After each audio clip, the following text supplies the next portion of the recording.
ओम नमः शिवाय। बुधवार के दिन जब भी प्रदोष व्रत आता है तो उसे बुध प्रदोष व्रत के नाम से जाना जाता है।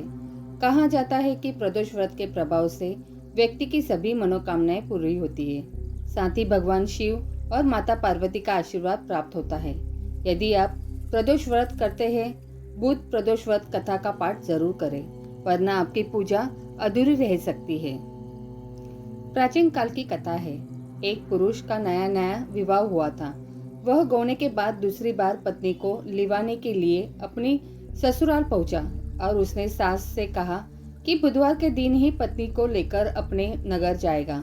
उस पुरुष के सास ससुर ने साले सालियों ने उसको समझाया कि बुधवार को पत्नी को विदा कराकर ले जाना शुभ नहीं है, लेकिन वह पुरुष अपनी जिद से टस से मस नहीं हुआ।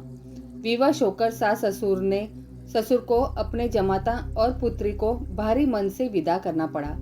पति पत्नी बैलगाड़ी में चले जा रहे थे। एक नगर के बाहर निकलते ही पत्नी को प्यास लगी।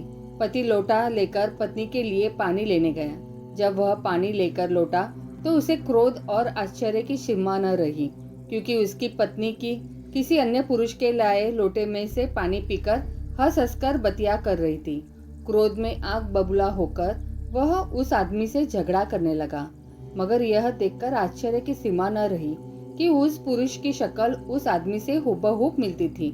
हम शक्ल आदमियों को झगड़ते हुए जब काफी देर हो गई तो वह आने जाने वालों की भीड़ एकत्रित हो गई। सिपाही भी आ गए। सिपाही ने स्त्री से पूछा कि इन दोनों में से कौन सा आदमी तेरा पति है, तो वह बेचारी असमझ में पड़ गई, क्योंकि दोनों की शक्ल एक दूसरे से बिल्कुल मिलती थी। बीच राह में अपनी पत्नी को इस तरह लूटा देखकर उस पुरुष की आंख भर आई। वह शंकर भगवान से प्रार्थना करने लगा कि हे भगवान, आप मेरी पत्नी की रक्षा करो। मुझसे बड़ी भूल हुई है जो मैं बुधवार को पत्नी को विदा कर लाया। भविष्य में ऐसा अपराध कदापि नहीं करूंगा। उसकी वह प्रार्थना जैसे ही पूरी हुई कि दूसरा पुरुष अंतर्ध्यान हो गया और वह पुरुष सकुशल अपनी पत्नी के साथ अपने घर पहुंच गया। उस दिन के बाद पति पत्नी नियम पूर्वक बुधवार प्रदोष व्रत रखने लगे।